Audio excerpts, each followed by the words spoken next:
자, 우리가 교회 성장에 대해서 살펴보고 있습니다. 교회 성장에 있어서 또 여러 가지 중에서 또한 그것이 하나님의 뜻이고 하나님의 명령인가 동시에 오늘은 특별히 질서에 대해서 살펴보려고 합니다. 가정도 또한 질서가 중요하고 있듯이 성경 속에서 우리가 보기보다는 하나님은 굉장히 질서를 중요시 여기고 있음을 볼 수가 있습니다.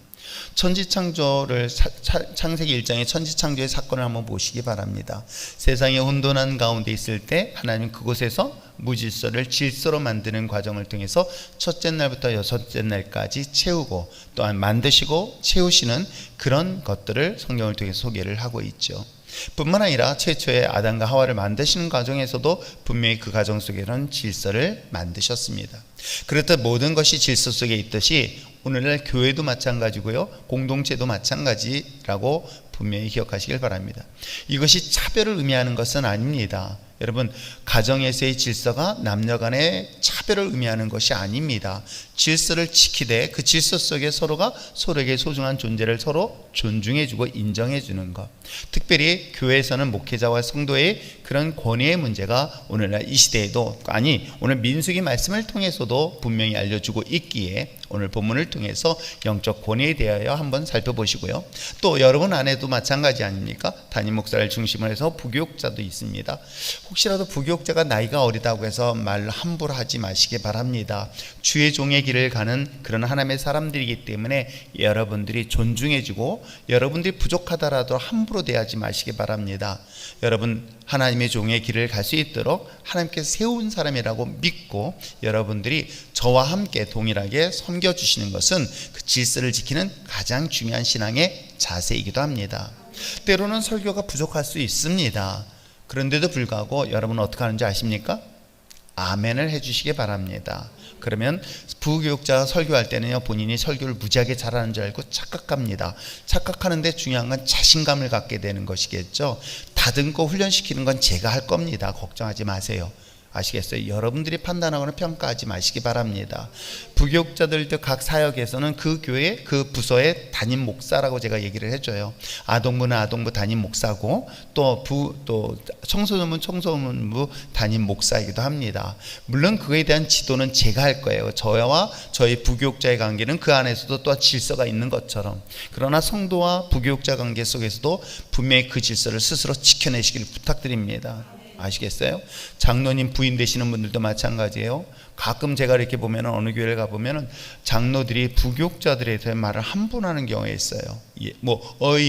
이런 식으로 표현하는 경우가 있습니다. 무례합니다. 절대 하나님이 기뻐하지 않습니다. 그 질서를 존중해 줄 때 사실은요, 하나님의 나를 높이시지 상대방을 높여주시는 거 아닌 것 꼭 기억하시면서 오늘 함께 본문을 들어가려고 합니다. 자, 영적 권위에 대한 사전적 의미를 보겠습니다. 여러분 가지고 있는 프린트물이요.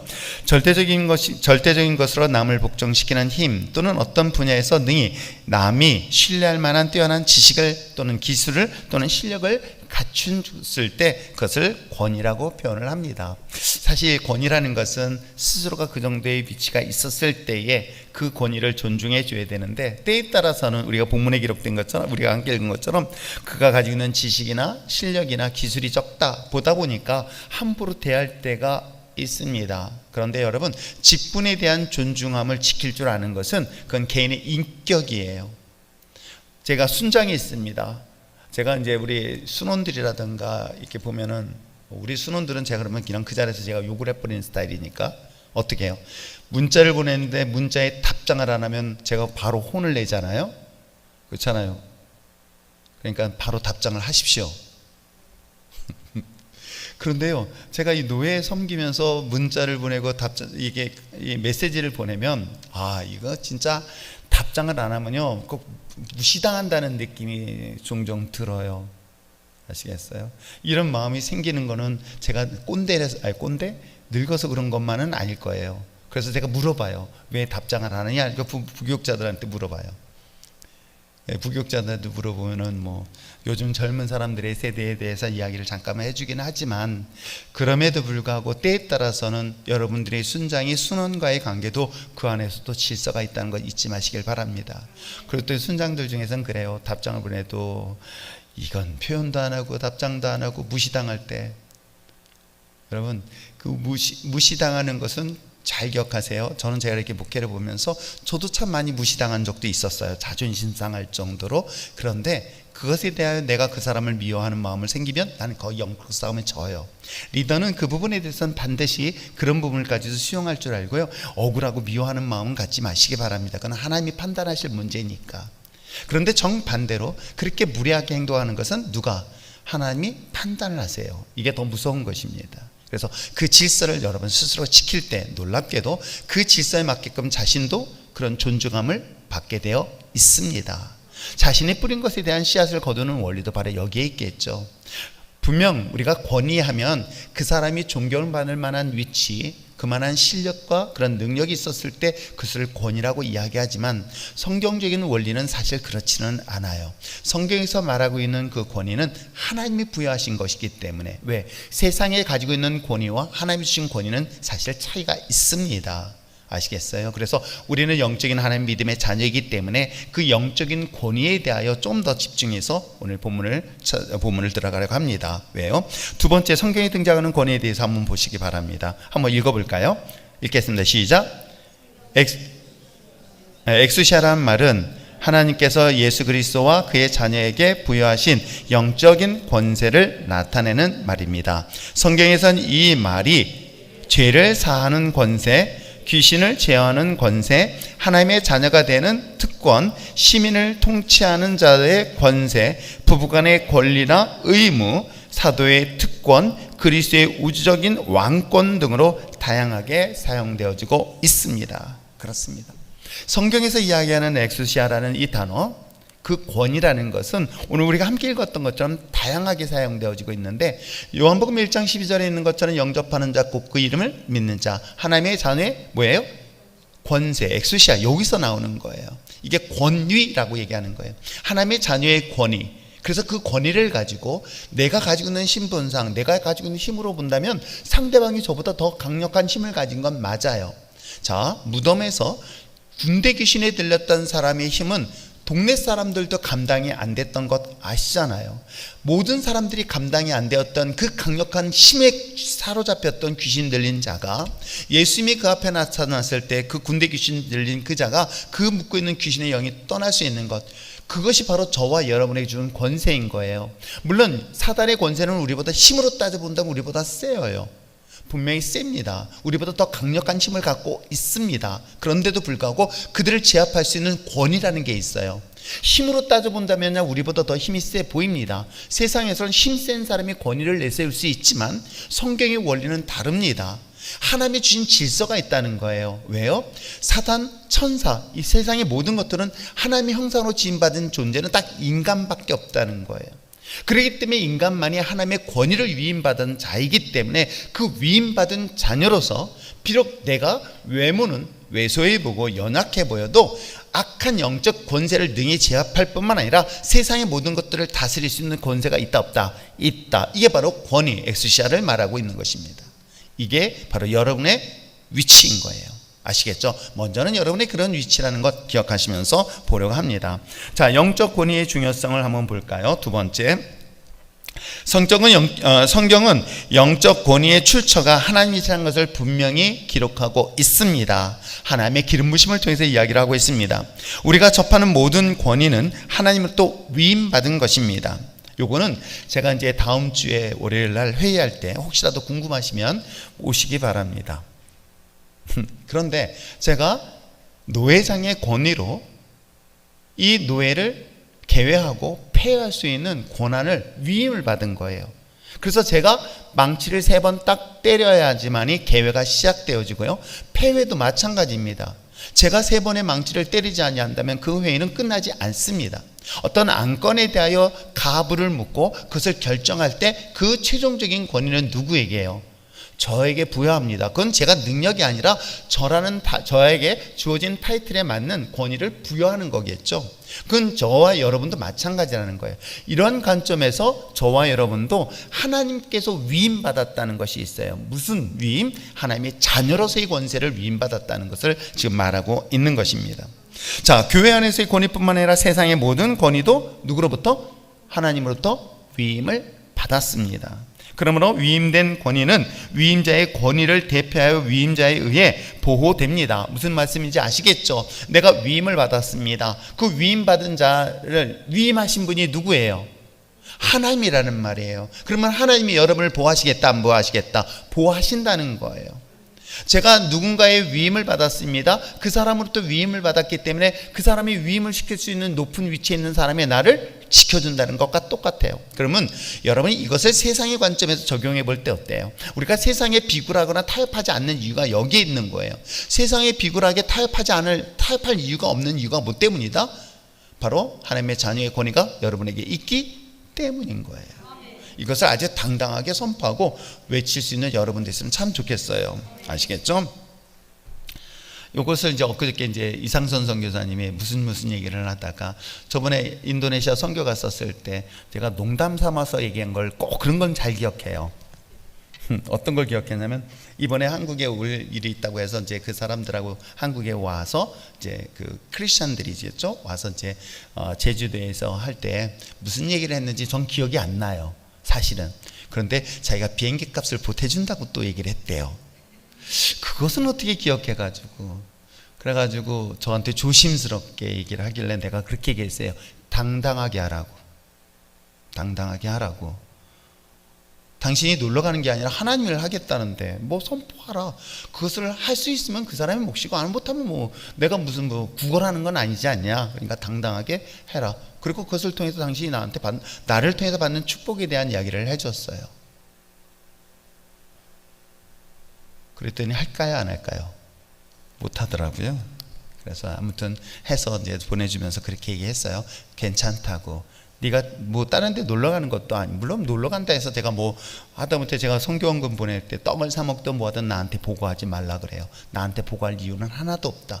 하나님 앞에서 보고하고 정직하게만 써라 라고 얘기를 하지만 어디든 간에 그런 걸 요청할 때 나는 하나님의 자녀로서 당당하게 선포하고 외쳐라. 그것이 저와 여러분에게 동일하게 있다는 거 잊지 마시길 부탁드립니다. 왜요?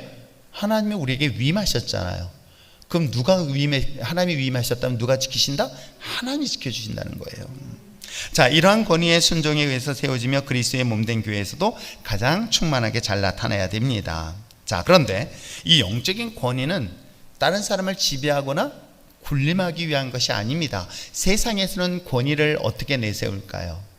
세상에서는 권위를 내세우기 위해서 어떻게 다른 사람이 나를 무시하면 자존심 상해하고 자신의 가지고 있는 권위를 가지고 상대방을 지배하거나 통제를 하려고 합니다. 그런데요, 하나님이 주신 영적인 권위는 어떤 데 사용하고 있을까요? 본문에 기록된 것처럼 사랑인 거예요. 무엇보다도 뜨겁게 영혼을 사랑할 수 있는 그 권위를 가지고 사랑하는 거예요. 그러니까 뜨겁게 물론 사랑하니까 무조건 이 표현은 다양하게 할 수 있어요. 그렇죠? 다양하게 할 수 있습니다. 꾸짖는 것도 하나님의 사랑의 표현이에요. 하나님의 버리심은요, 매도 안 되세요. 여러분, 이방인들의 역사를 잘 보세요. 그들은 매를 아예 안 대어요. 그들이 잘 나가든 잘 되든 내버려 둬요. 그러나 하나님의 백성들은 어떻습니까? 잘못했을 때는 매를 대세요. 책망도 하세요. 때에 따라 내가 버리겠다라고 얘기하세요. 그리고 정말 버린 것 같아요. 그런데도 불구하고 하나님 버리지 못하시는 이야기가 구약의 이야기인 거예요.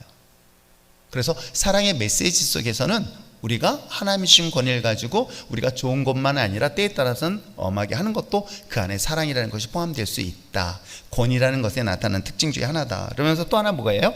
책임감이라고 얘기하는 거예요.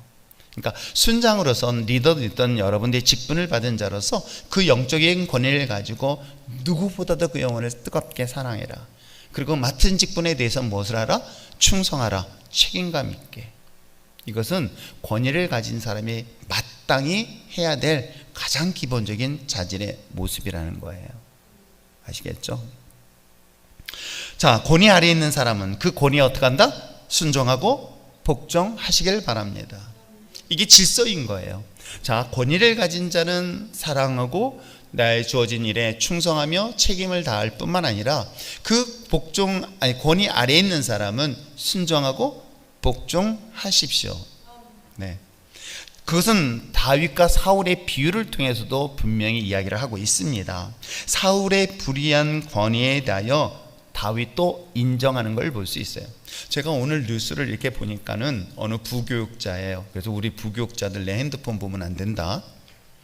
부부싸움 하는 것도 혹시 메시지가 뭐 거기는 없는데 아무튼 좌우지간 아마 부적절한 담임 목사님의 메시지가 있었던 것 같아요. 그랬더니 이것을 캡처를 한 거예요. 그래서 뭐 음성 녹음한 것을 이렇게 다운받았나 뭔가 하여튼 좌우지간 했대요. 그래가지고 그것을 어떻게 해요? 성도들에게 해서 교회를 혼란스럽게 만들었던 한 사례가 있어요. 사실 제가 그 뉴스를 보면서 옛날에 아주 오래전에 우리 교회 온 친구가 하나 있었어요. 그런 친구가.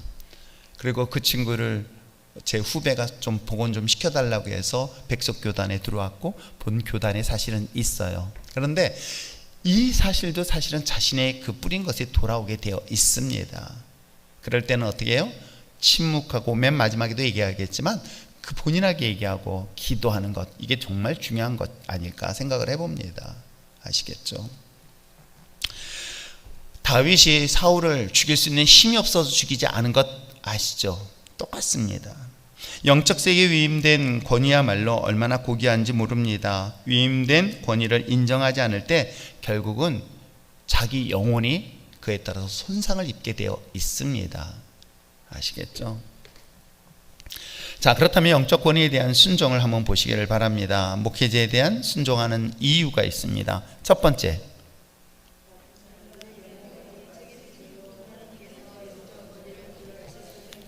그렇습니다.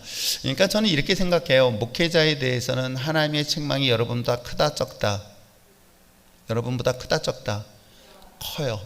성경을 가리키고 말을 하는 사람은 말한 것만큼의 책임을 저한테 돌아오게 되어 있습니다. 그래서 말을 많이 하는 것보다 말을 적게 하는 것이 훨씬 유리해요. 사실은 그래요. 그래서 제가 얘기하잖아요. 제가 어떤 목회만 딱 끝나면 그 다음부터는 말 한마디도 안 하고 산다고. 그래야지 내가 이제 살 것 같지. 맨날 뭐 하지 마라, 오늘도 새벽기도 왜 안 나오니라고 했더니 누워서 봤대요. 그러면서 찬송가는 기억해가지고 찬송할 얘기를 하더라고. 근데 여러분, 그렇게 해서 잔소리하는 것들에 대해서 이와 같이 하지만 결국은 요것이 결국은 책망은 저희들이 더 받게 되어 있어요. 영적 지도자의 권위는 하나님이 더 책망을 하십니다. 그래서 그 부분에 대해서는 여러분들이 그를 정죄하려 하지 마시고요, 하나님의 손에 맡기시되, 중요한 건 뭐예요? 그 권위가 하나님 앞에 부여되었다는 것은 여러분 인정하시길 바랍니다. 직분자도 마찬가지입니다. 순장의 자리도 마찬가지인 거예요. 순장이라는 자리는 그 순원의 목자인 거예요. 그래서 제가 훈련시켰던 목회자들, 성도들, 리더들은요, 단순히 일을 목적으로 하는 게 아니라 그래서 말씀을 훈련시킨 건 또 바로 그런 이유 때문인 거예요. 그들의 작은 그룹의 작은 목자 역할을 감당해야 된다. 그 사명이 그들에게 마음에 불일 듯 일어나야 된다라고 저는 생각을 합니다. 그래서 그들에게 있어서 다른 사람의 영혼까지 책임질 수 있도록 하나님께서 영적인 권위를 부여했기 때문에 여러분의 이야기하고 있는 순장, 목장, 그 질서에 맞는 지도자들에 대하여 순종할 수 있는 여러분 됐으면 참 좋겠습니다. 또 하나 있습니다. 두 번째, 하나님께서 자신이 부여하신 권위를 존중하시기 때문에 그래요. 사실은 직분을 세우고 우리에게 사는 것은 본인이 소원하고 헌신한 것 같지만 길을 인도하시는 것은 하나님이세요. 사실은 하나님께서 그 모든 것들의 직분을 주시고요, 사명을 주셨다고 저는 믿어요. 물론 제가 대놓고 너는 목회자 아니야, 목회자 다시 한번 생각해 말하고 대놓고 얘기를 해요. 그럼 이제 그걸 듣고 막 열받아가지고 지가 뭔데 하는 친구가 있는가 하면 정반대로 자기를 점검하면서 그래 나는 목사 자격이 없어, 그래서 평신도로 돌아가거나 난 그래도 주의 길을 가야 돼, 그럼 가는 거예요. 해필은 왜 내가 그런 역할을 해야 되는지 저도 잘 모르겠어요. 아무튼 누가 뭐래도, 누가 판단을 누가 막 뭐라 그래도 그래 나는 주님이 부르신 거야, 누가 나를 감히 그리스도의 사랑에서 끊을 수 있으리오라고 할 정도로 그런 강한 그런 자기 어떤 뭐랄까요, 그런 근성들이 좀 있었으면 좋겠다. 그랬더니 한 목사가 요즘은 자기 막 혼나고 나면 또 와서 목사님 그래도 좀 변한 거야. 변하긴 뭘 변한지 모르겠어요. 아무튼 그래도 무지하게 혼내키고 무지하게 하는데 저는 개인적으로 목회자는 그런 게 있어야 돼요. 제가 3가지를 갖춰야 된다고 하는데, 첫 번째는 지성을 갖춰라. 그래서 공부 많이 해라, 지성. 그 다음에 또 하나 중요한 게 뭐예요? 영성을 갖춰라. 기도 많이 하라. 근데 3번째는 야성을 갖춰라. 내가 하나님 앞에서는 두렵고 떨리는 마음이 있지만 세상 앞에서는 당당하게 두렵지 않아야 되거든요. 근데 세상에 두려워하고 사람을 두려워하는 사람이라면 목회자로서는 아주 치명적인 약점이다. 내가 세상을 두려워하고 사람을 두려워할 이유가 뭐가 있겠어요? 하나님 외에 두려워할 게 뭐가 있겠어요? 그렇죠? 세 가지를 갖추라고 얘기를 합니다. 자, 아무튼 목회자에게 순종해야 되는 것은 그것이 누구에게 하나님의 부여하신 권위이기 때문에 존중하는 것이에요. 자, 세 번째는 인간의 불완전하심을 아시는 하나님께서 그럼에도 불구하고 조금도 주저함 없이 목회자에게 권위를 위탁하셨기 때문에 그런 거예요. 그에게 권위를 위탁하셨다는 거예요. 부족해요. 내가 봐도 참 많이 부족하고 많이 연약해요. 그런데도 불구하고 하나님 그에게 위탁하셨습니다. 그 위탁하신 것에 대해서 저는 다만 교관처럼 그들을 훈련시키는 입장이고, 물론 목회자 부교육자들을 소모품처럼도 사용할 수 있어요. 제가 15년 전이에요. 15년 전에 알고 봤더니 박덕기 장로님하고 해서 한 젊은 청년이 왔어요. 그래가지고 추천서를 써달라고 했던 거예요. 한 세대를 가는데. 그래서 추천서 써주면서 제가 기도를 해줬어요. 그래가지고 그 친구가 15년 전에 한 세대학원을 갔어요. 원래 음악을 전공했는데 대학원을 들어갔죠. 차준희 교수님 밑에서 조교하면서 아주 훌륭하게 인정을 받았던 친구예요. 그리고 15년이 지나서 연락을 됐는데 머리가 무지하게 빠져서 나보다 더 나이 들어 보여요. 더 많이 들어 보여요. 근데 그 친구랑 전화통화하면서 이런저런 얘기하면서 보니까는 자격증을 보니까는 거기에 나는 박사과정을 하고 있는데, 구약신학하고 신학신학 박사과정 하고 있는데 소아 방화 자격증 그런 게 나와 있는 거예요. 이게 왜 필요한가 해서 전화통화를 해봤더니 사찰처럼 해야 될 그런 일들이 있다고 얘기를 하더라고요. 제가 그거 보고 참 마음이 답답했어요.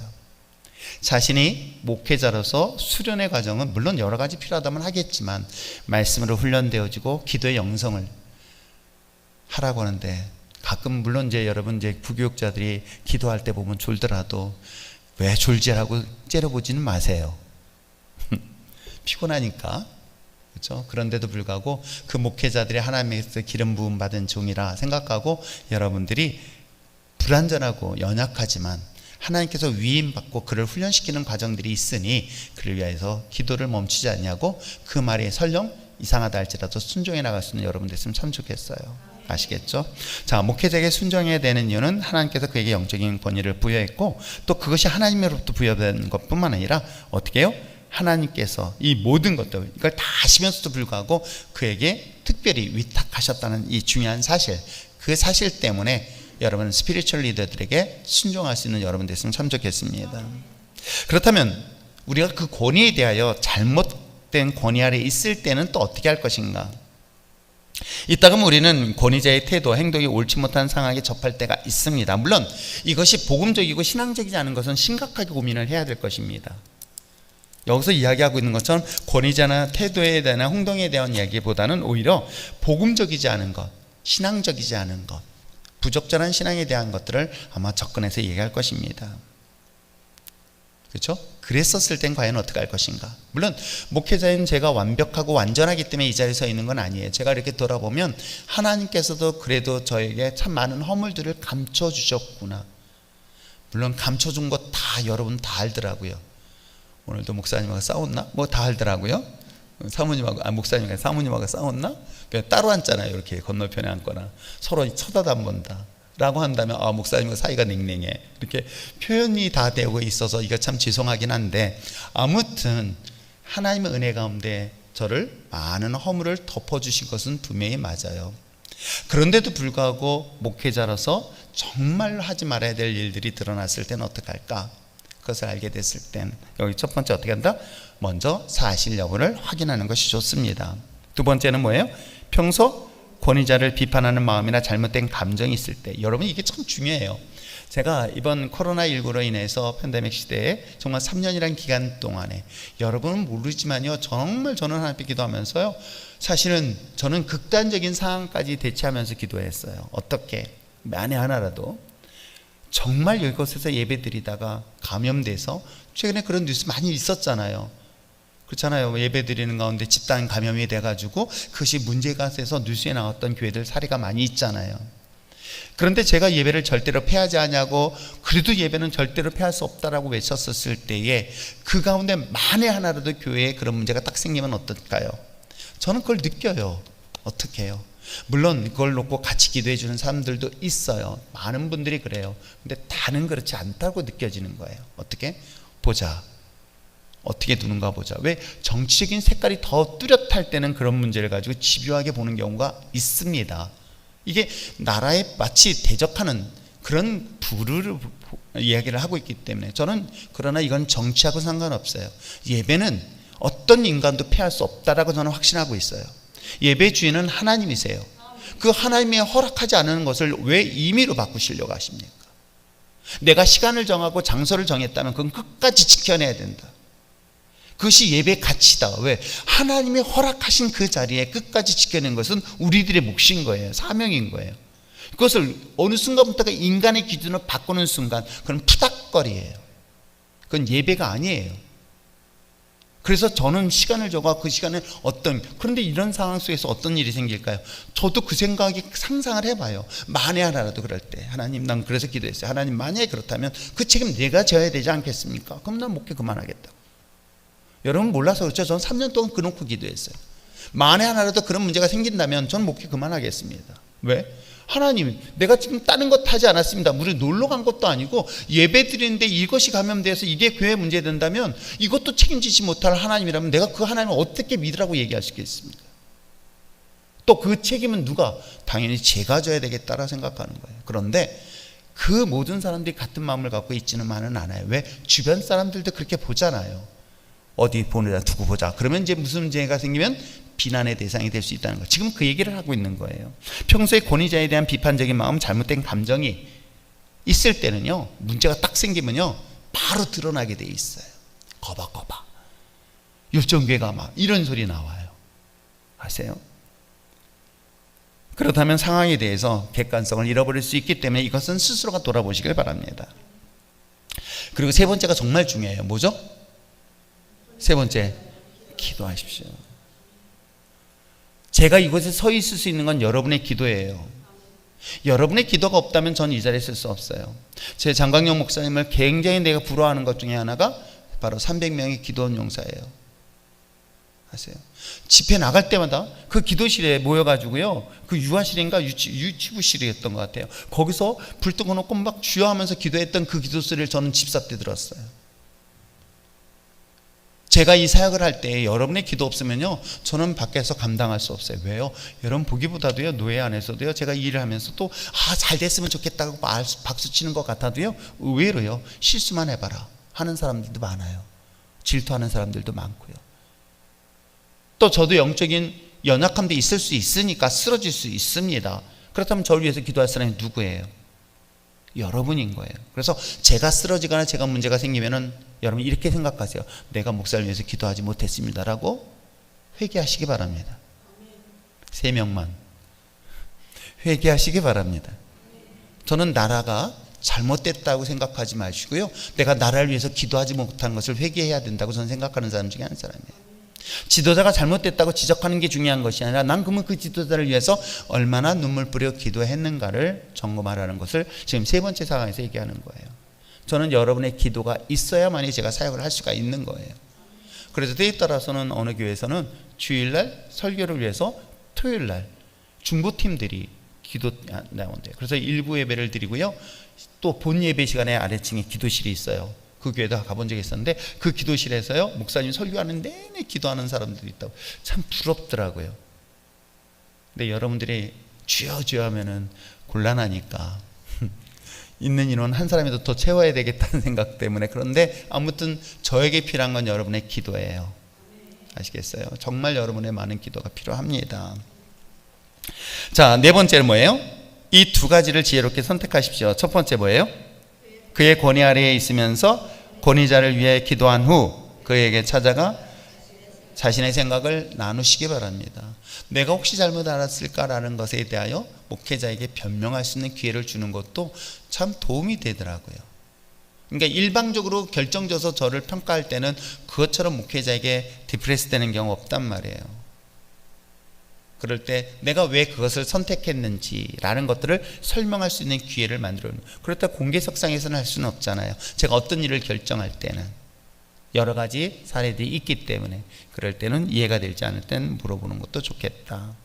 그런데 수용하기 어려우면 어떻게 해요? 신앙의 선배 의논한 후에 그 영적 권위에 따른 영역에서 떠나는 것도 방법 중에 하나이기도 합니다.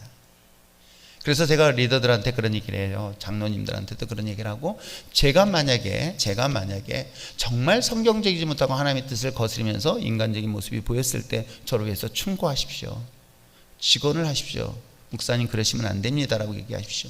그런데도 불구하고 그 목사가 그 말을 듣지 않으면 저를 떠나셔야 됩니다. 아시겠어요?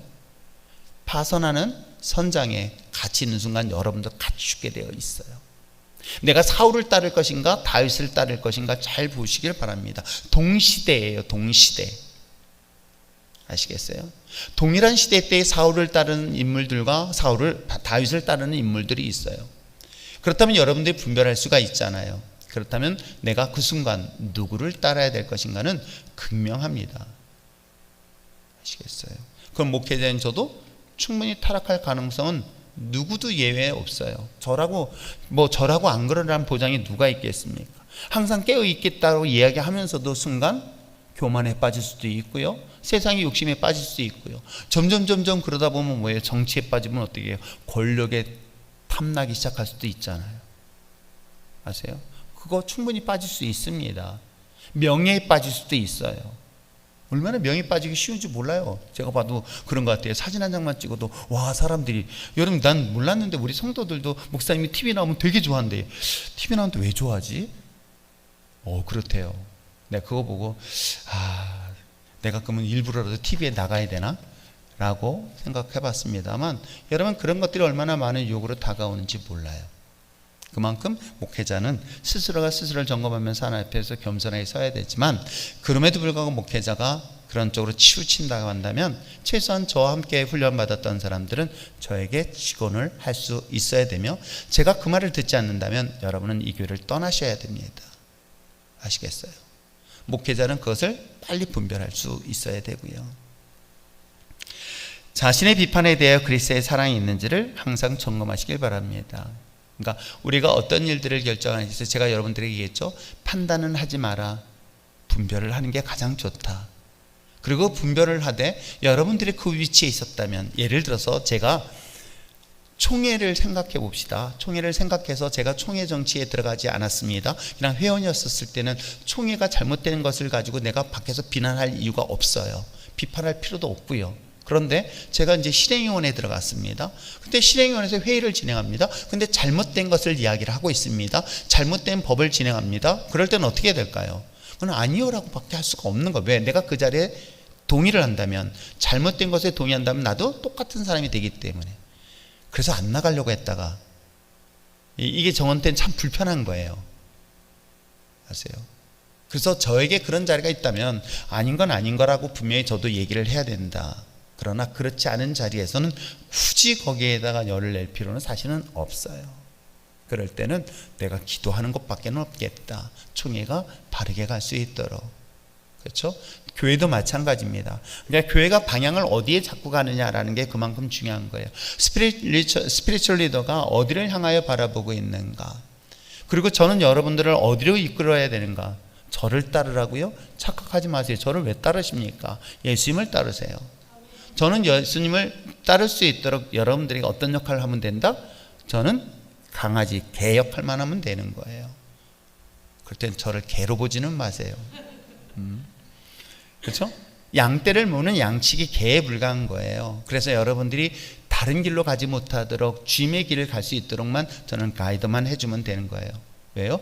저도 구원이 필요한 사람일 뿐이에요. 여러분과 똑같이 죄인의 한 사람으로서 구원받아야 될 사람이다. 다만 하나님께서 질서상 저를 이 교회의 영적 지도자를 세웠기 때문에 부족하지만 그 권위에 여러분들이 순종해 주셨으면 참 좋겠고요. 저 역시도 마찬가지입니다. 저를 위해서 여러분에게 기도하잖아요. 제가 다른 거 기도하지 말라고 하잖아요. 하나님 뜻에 합당한 목회자가 되게 해달라고, 하나님이 기뻐하는 주의 종이 되게 해달라고만 기도하시라고 해달라고. 뭐 세계적인 그거 필요 없어요. 하나님 앞에 버림받는 것처럼 비참한 게 뭐가 있겠습니까? 그래서 하나님의 뜻에 합당한 주의 종이 되게 해달라고, 하나님이 기뻐하는 주의 종이 되게 해달라고. 다윗을 보면서 내 마음에 합한 자라는 그 말씀을 보면서 하나님, 제 생명이 다하는 날까지 제가 이 직분을 감당할 때까지 하나님의 뜻에 합당한 주의 종이 되길 원하고 하나님이 기뻐하는 자가 되길 원합니다. 이것이 저를 위하여 기도할 때 저 역시도 그 기도에 맞춰서 여러분을 어떻게 말씀으로 훈련시켜서 온전한 구원에 이룰 수 있도록 양육하고 훈련시키는 것은 누구의 몫이다? 저의 몫인 거예요. 아시겠죠? 이것이 교회 안에서 잘 균형 잡힐 때 저는 그 교회가 건강한 교회라고 저는 믿어요. 아시겠죠? 한편으로는 여러분들은 사실 참 훌륭하지는 않지만 조금 훌륭해요. 요만큼 훌륭해요. 왜냐면 제가 그렇게 심한 말을 하더라도 삐지지 않는 거, 이건 기적인 거예요. 제가 볼 때는 참 기적이야. 물론 어르신들한테는, 우리 영숙 씨한테는 제가 혼내지 않았죠? 네. 우리 영숙 집사님한테만 혼내키면은 또 어르신들은 또 어떻게 목사님이 그래, 이런 소리 할까 봐서 내가 참아 못하지만, 그런데 여러분, 훈련이라는 것은 그렇게 세상으로부터 어떤 핍박이 오더라도 이겨낼 수 있도록 저는 훈련의 교관으로 저를 세워주셨기 때문에 여러분들의 온전한 구원에 이를 수 있도록 저는 그 역할들을 감당할 것입니다. 그 권위에 주님이 주신 권위로 인정하고 순종하고요, 저는 여러분을 그리스도의 사랑으로 섬길 수 있도록, 그럴 때 교회는 더욱더 건강한 모습으로 세워질 줄 믿습니다. 기도할까요?